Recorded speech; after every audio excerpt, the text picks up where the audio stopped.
안녕하세요, 황금돼지입니다. 2월 달에 제가 책을 출간을 하면서 3월부터 이제 휴직을 했거든요. 제 채널 구독하시는 분들 알겠지만 제가 이 책을 썼습니다. 유튜브에 보면 재테크 채널들 많이 있잖아요, 그죠?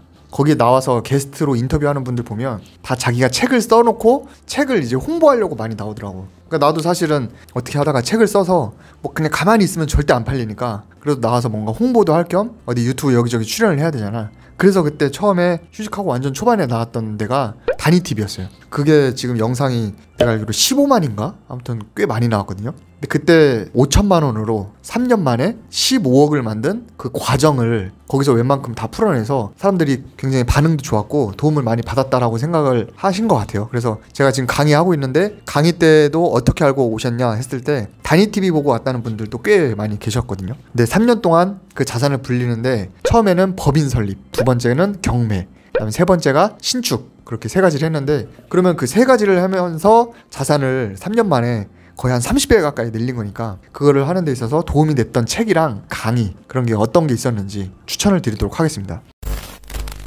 처음에 마인드가 저는 좀 일단 기초적으로 돼야 된다고 생각하거든요. 공사할 때도 우리 모래성 위에다가 건물 지으면 안 되잖아. 그래서 그 바닥을 굉장히 단단하게 해놓고 건물 지어야 되듯이 저는 이제 투자를 할 때 그 바닥이라는 게 그 마인드인 것 같아. 마인드.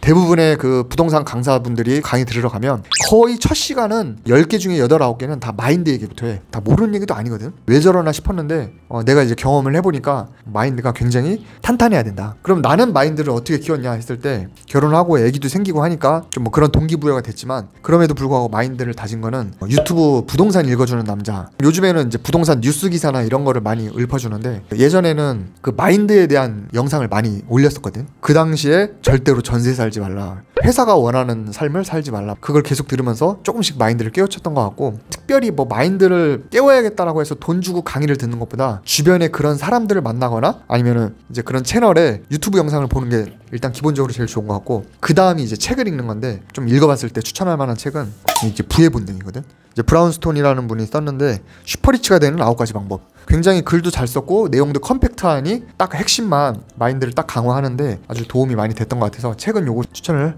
하겠습니다. 그렇게 해서 마인드가 일단은 세팅이 됐으면 그 다음에 이제 보통 일반적으로 내 집 마련을 하고 나서 이제 투자를 이제 시작을 하잖아. 뭐 주식이든 부동산이든. 대부분 부동산 투자하는 사람들이 고민이 뭐냐면 이 다주택자의 길로 갈 것이냐 말 것이냐, 그걸 고민을 많이 해요. 왜냐면 1주택자일 때는 크게 상관없어. 세금 내는 것도 뭐 강남에 아파트 한 채 있는 거는 좀 얘기가 다르지만 크게 뭐 문제는 될 건 없거든. 근데 이제 2주택, 3주택으로 늘리면은 이제 그때부터 이제 세금이나 규제가 막 들어오니까 거기에서 고민을 많이 하는데, 이제 그래서 저는 생각하는 게 법인을 설립을 해서 그 법인으로 투자하는 게 괜찮다고 생각해. 작년에 법인 규제가 확 들어와가지고 메리트가 많이 떨어졌다고는 하지만 그럼에도 불구하고 내가 법인을 이제 추천하는 이유는 나는 명의가 없으니까 그냥 세금 규제 피하기 위해서, 대출을 잘 받기 위해서 그래서 법인을 설립한다라는 목적도 있지만 그 목적이 법인 설립 목적의 100%가 되어서는 안 되는 거지. 내가 그전 영상에서도 얘기했지만 은행 이자랑 월세 받는 거랑 에어비앤비 돌리는 거, 사업하는 거 다 이렇게 영역별로 이렇게 수익률이 높아졌다고 했잖아. 그러니까 결국은 수익률을 높이기 위해서는 어느 정도 이제 사업화를 좀 해야 되거든. 그러니까 100% 투자만 하는 게 아니고 투자를 통해서 뭔가 이제 사업을 좀 겸해야지만 현금 흐름도 많이 만들어낼 수 있기 때문에 나는 명의가 하나인데 또 사고 싶으니까 명의가 없으니까 법인을 설립한다, 요런 관점 플러스 나는 사업을 할 거니까 사업 소득을 일으킬 거야, 그러면 사업자를 내야지, 그런 측면까지 같이 이제 복합적으로 돼야지만 이제 법인 설립을 했을 때 법인 규제가 들어온다 하더라도 그게 좀 약간 희석될 수 있고, 실제로도 제가 누누이 얘기하지만 파이어를 하기 위해서는 난 그냥 월세만 뭐 한 300 받았으면 좋겠어, 그게 아니고 투자도 하면서 사업도 같이 하면서 파이어를 하는 거를 추천드렸는데 그런 면에 있어서는 사실 법인을 하나 설립하는 게 나는 좋다고 이렇게 생각을 하는 거지. 그래서 여러분들, 저는 건물 짓는 것도 지금 법인으로 하거든요. 그 법인을 설립할 때 뭐 업종은 뭘로 했어요, 업태는 뭘로 했어요, 직장생활이랑 뭐 겸직 이런 거 안 걸리나요, 뭐 그런 질문들이 많은데 법인에 대해서는 내가 따로 영상에서 한번 다루려고 준비를 하고 있으니까 그때 좀 자세하게 말씀드려놓고, 법인 설립하는 데 있어서 추천하는 책은 이때 엄청난 히트였거든. 2019년에 법인 투자에 거의 뭐 르네상스 시기였거든. 이 지성님 제가 직접적으로 강의도 들었는데, 이 책은 부동산 투자를 하기 위해서 명의가 부족하니까 투자용으로 이제 법인을 설립하는 데 있어서는 설명을 굉장히 깔끔하게 잘 해놨거든. 그래서 요거 한번 보시면은 이제 법인에 대한 기본적인 이해부터 법인을 어떻게 설립하는지 이런 게 다 나와 있으니까 요거를 한번 보시면 좋을 것 같습니다. 그렇게 해서 이제 마인드 세팅되고 법인까지 설립을 했으면 일단 준비는 된 거야. 그래서 내가 운전을 해야 되는데 면허도 땄고 차도 산 거야. 이제 운전만 하면 돼. 근데 처음에 내가 운전해서 간 곳이 어디야? 경매지. 저는 한 1년 정도 했는데 1년 하면서 이제 5천만 원 가지고 이제 경매를 한 거예요. 여러분들 천뛰기라고 하잖아요. 천뛰기. 사실 5천만 원으로 할 수 있는 부동산 투자가 거의 없거든. 뭐 아파트나 이런 거 안 되니까 진짜 막 노후 빌라, 막 썩은 빌라 이런 거는 대출 받아가지고 5천만 원이면 어느 정도 살 수 있으니까 그걸 경매로 싸게 받아서 좀 간단하게 수리를 해서 비싸게 파는 방식으로 그걸 계속 이제 1천만 원씩 늘려간 거지. 그렇게 해가지고 그 5천만 원을 이제 1억으로 만들었고 그 경매 어렵게 배워가지고 1년 동안 5천만 원 번 게 뭐 대수냐 이렇게 생각할 수도 있는데 5천만 원이라는 숫자보다도 그 경매라는 걸 통해서 부동산에 대한 경험도 배우고 굉장히 내공도 많이 쌓았고 그걸 통해서 내가 뭘 얼마나 많이 배웠느냐 나는 그것도 굉장히 중요하다고 생각하기 때문에 부동산 읽어주는 남자 그 카페에 가면은 경매 무료 강의가 있어요. 막 우리가 돈 내고 막 강의 듣는 수준까지는 아니지만 경매에 대해서 전혀 몰랐던 사람이 틀을 잡는 데 있어서는 충분하거든. 그 다음에 이제 책 보면 되는데 이제 경매 쪽에서는 이제 송 사무장님이 유명하니까 송 사무장님의 이제 경매 기술이란 책을 한번 쭉 보면 아 경매는 투자는 이렇게 하는 거구나 좀 감이 잡히고 경매에 대한 마인드도 좀 세팅이 돼. 근데 사실은 경매가 위험한 게 뭐냐면 권리 분석 잘못해서 잘못 낙찰 받으면은 보증금 날릴 수도 있거든. 그러니까 그 경매 권리 분석하는 거는 파이팅 팔코님의 경매 권리 분석 이렇게 쉬웠어라는 책이 있어. 그거 보면은 권리 분석에 대해서 굉장히 쉽게 설명을 해놨거든. 그래서 나는 그 책 2권 읽고 무료 강의 한 번 듣고 바로 입찰을 했거든. 그렇게 해서 이제 경매를 몇 번 더 낙찰 받고 모은 1억으로 이제 대출을 받아가지고 2억으로 만들고 그 2억으로 이제 작은 건물을 짓기 시작한 거야. 근데 신축을 하는 데 있어서도 강의는 나는 그냥 온라인 강의보다는 오프라인 강의를 나는 좀 선호를 하거든요.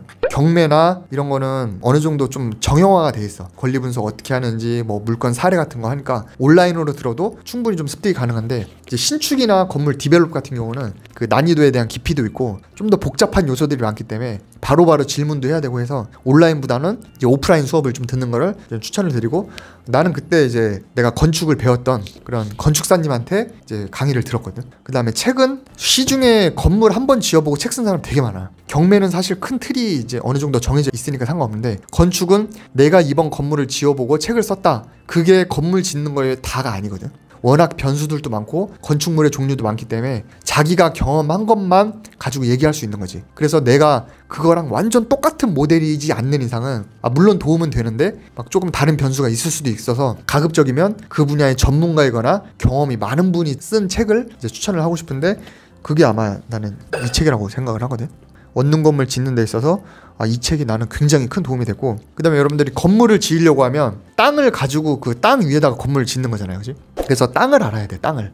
여러분들 토지 하면 굉장히 어렵게 생각하는데 토지에 대해서 굉장히 쉽게 설명해준 책이 대한민국 땅 따먹기. 이거는 서상한님, 프라우스님이 지은 건데 이 책에 다 읽을 필요는 없고 만약에 서울이나 경기도 도심지에 원룸 건물을 지을 거다 나처럼 그러면은 앞부분 한 3분의 1 정도 보면은 좋은 토지는 건물을 지을 수 있는 토지다. 근데 여기에서 사실 여러분들이 건물을 짓는 데 있어서 어떤 토지를 사야 되는지 이게 여기에 다 나와 있거든. 이 앞에 거 한번 읽어보면 좋을 것 같고 그렇게 해서 저는 건물을 지금 3개를 지으면서 자산을 이제 크게 늘렸던 건데 사실 이 방법이 정답이다라고 이제 얘기하기는 좀 어려워. 그래서 이제 투자 성향이 있기 때문에 주식하는 사람은 또 주식으로 돈 많이 벌고 부동산 중에서도 뭐 아파트 재개발 분양권 뭐 신축 있고 경매 산다 엄청 많잖아. 그래서 자기한테 맞는 거를 찾아서 그거를 강점을 좀 살려가지고 내 주 무기를 만드는 게 나는 중요하다고 생각하는데 내가 어떤 투자를 하든 간에 투자를 업그레이드하고 계속 발전을 하는 데 있어서 기본적으로 강의를 듣고 책을 읽는 거 이 2가지는 항상 그 기본적으로 계속 따라다녀야 되는데 내가 그동안 걸어왔던 길에 있어서 그 단계별로 책이랑 강의를 추천하자면 지금까지 설명드린 책이랑 강의가 나쁘지 않았다 이렇게 이제 추천을 하겠습니다. 그래서 일단 여러분들 다 투자랑 사업을 통해서 원하는 삶을 좀 살기를 바라고 오늘도 파이팅 하시기 바랍니다. 오늘 영상을 여기서 마치겠습니다. 감사합니다. 어떻게 보면 내 인생을 바꿔준 책들인데 뭐 이분들한테도 다 감사하고 이거 외에도 사실은 건물 지을 때 네이버에 건물주 건축주 쳐가지고 쫙 소개되는 책들 있잖아. 거의 다 읽었어요. 거의 다. 광화문에 있는 교보문고 가서 거기에 그냥 부동산 책 나와 있는 거 건물 짓는 거 뭐 건물 사는 거 웬만하면 다 읽었으니까 여러분들도 꼭 시간이 없어서 한두 권만 읽어야겠다라고 하면은 일단 서점에 가서 한번 펼쳐보고 그냥 목차를 보고 괜찮겠다 싶은 거는 사서 보면 좋을 것 같고 그것도 귀찮다 하면은 일단 내가 이제 추천해준 책만 먼저 보더라도 도움이 많이 될 겁니다.